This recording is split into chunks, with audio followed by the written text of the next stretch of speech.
Hey guys, Matt Sias here. Today I am going back to a fun old subreddit, slash TIFU, or today I forked up. Mostly because of how forked up Reddit is right now, considering I can't go to cursed comments at the moment because it's either blocked, it's like shut down for the moment, or completely gone. I hope it's not the latter. Anyways, I've got 4 stories lined up today, 2 of which are a bit NSFW, but I need to include this first one for the humour. Today I forked up by not realising our initials made our cake topper inappropriate. I'll be getting married in October of 2023 to my fiancée of 9 years. In this 9 years, I have never really put together how our initials looked. Mine being C and his being M. I ordered a very pretty cake topper a few weeks ago with our initials. I came in and I looked at it with excitement and hadn't shown anyone but my fiancée. Today my father stopped in for a visit and I began to show him stuff for the wedding. I held the cake topper and he gave me a puzzled look and asked, "What does it say?" I was confused as to how it wasn't obvious. Then it sparked me to look at it differently. The cake topper says C heart M, except the heart is the same size as the letters. The heart is also not a traditional shape. Make it look like it says come. I showed this to my father in full confidence. I ordered a cake topper that just says come. Not even my fiance called it. Walk my life. TLDR, bride to be orders a cake topper that says C heart M, not realizing the heart resembles a U. The cake topper just says come. No, it doesn't say that. It just says Canada, USA, Mexico. It's Canada, USA, Mexico. Good luck trying to get that one out of your head. Today I forked up by complaining about a Lyft incident and then getting doxxed by their official account after hitting the front page. You may have read my original post this morning about how I had a Lyft driver pressuring me to give him my personal phone number and email address before my ride. I felt unsafe and cancelled. Even after escalating, Lyft refused to refund me. Only after my post hit 3 million views did they suddenly try to call me and offered my $5 refund.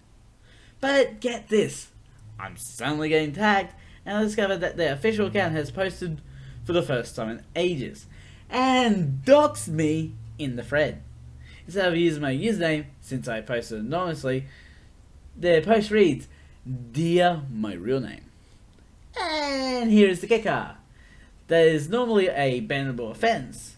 Instead, the comment is removed by the moderators from the thread, but has not been removed from their profile, nor has their profile been banned as a normal user would be. It's still up. Not sure what to do to get it removed. Any media I can contact to put pressure on Lyft? TLDR, got myself doxed by the official Lyft account, which subreddit apparently does not want to ban or even remove from the comment. Or remove the comment. Nice.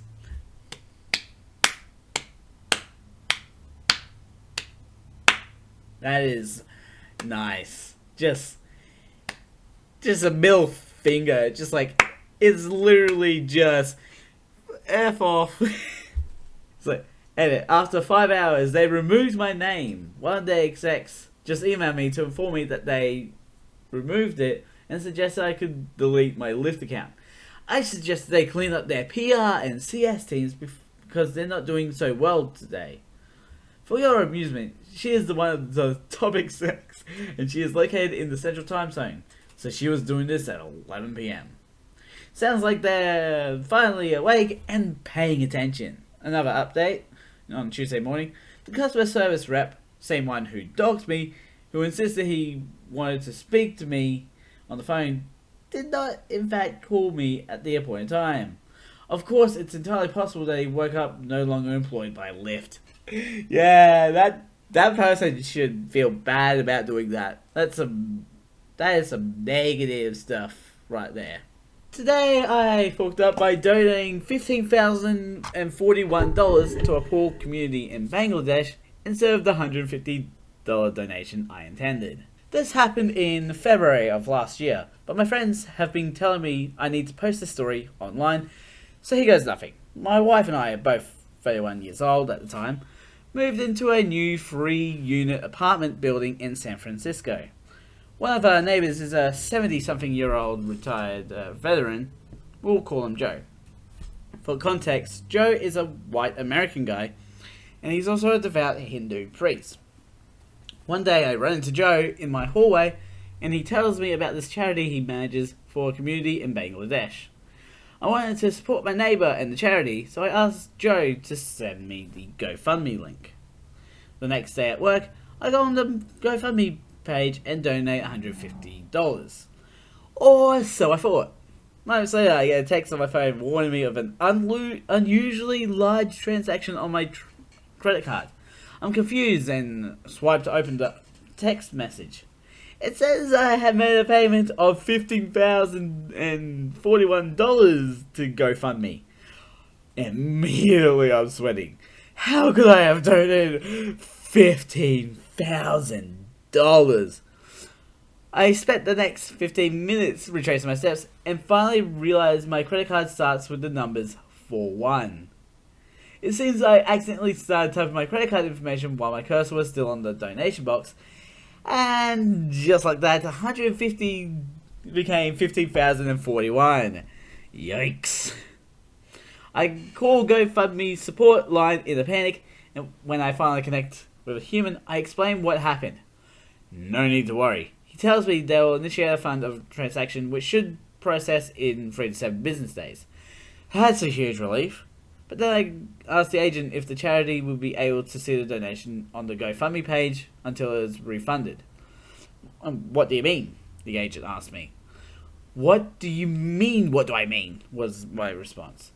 Will they be able to see the $15,041 donation? Unfortunately, yes, the agent tells me. They'll be able to see it until the refund process is complete. I tell him that's a big problem, as the entire GoFundMe had hardly raised that much at that point. Surely they'll notice their fundraiser doubling overnight. My plan was to knock on Joe's door the following morning to give him the full story so that he could pass it along to his contacts in Bangladesh. But when I woke up the next morning, I looked at my phone and saw I had 40 plus notifications on Facebook. Someone had sent me a friend request, had liked many of my old posts, and had sent me many messages. Immediately I was concerned when I saw that the individual messaging me had a Hindu name.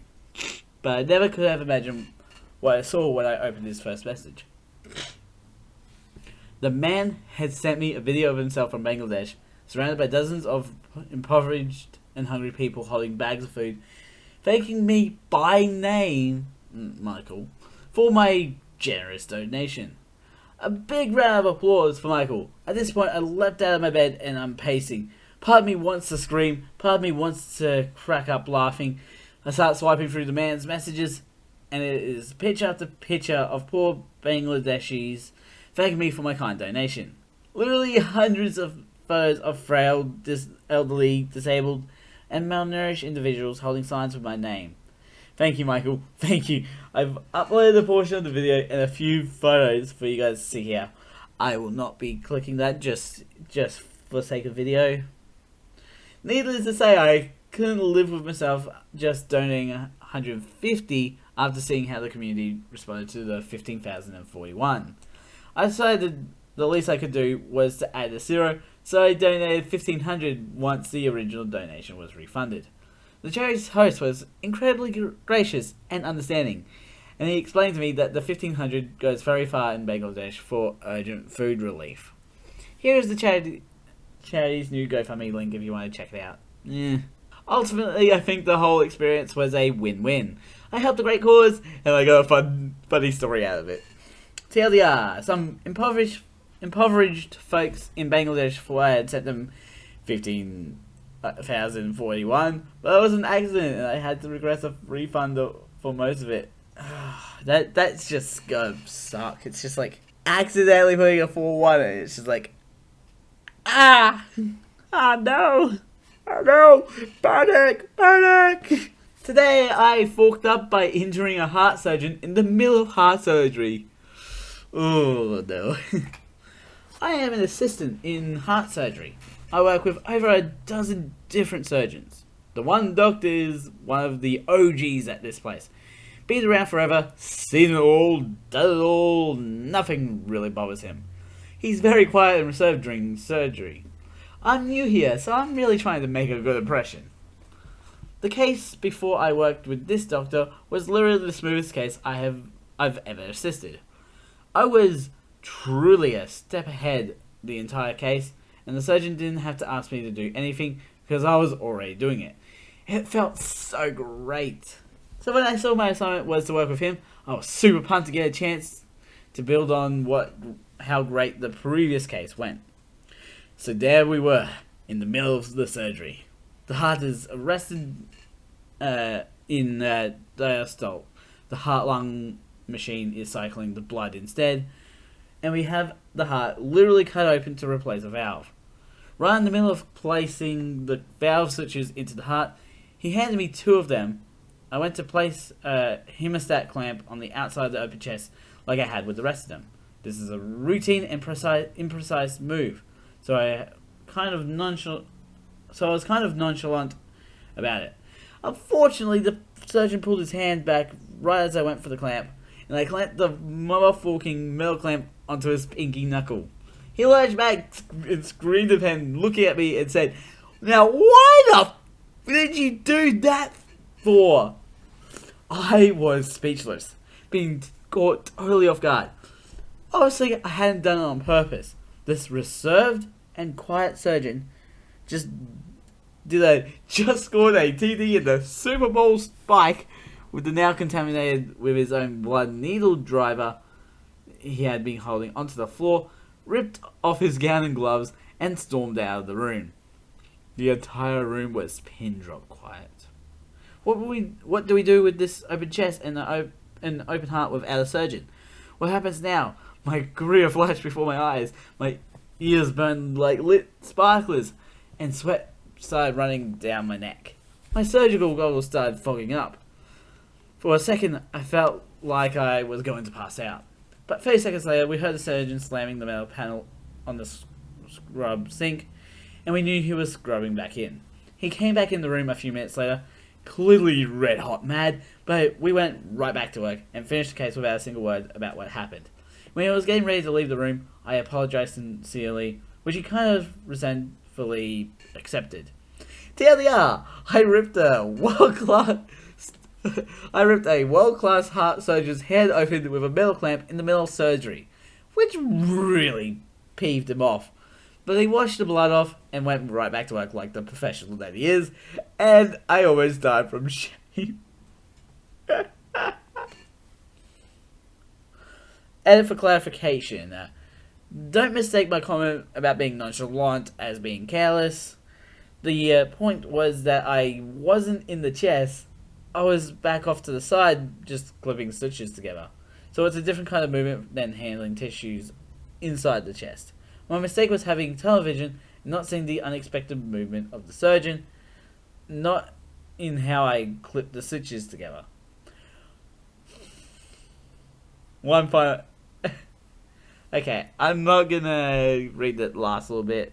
Oh yeah, the surgeon was fine, that's it. Oh, that was fun. That was interesting.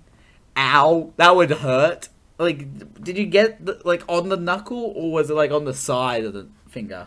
Anyways, on that bloody note, I'm going to end this episode here.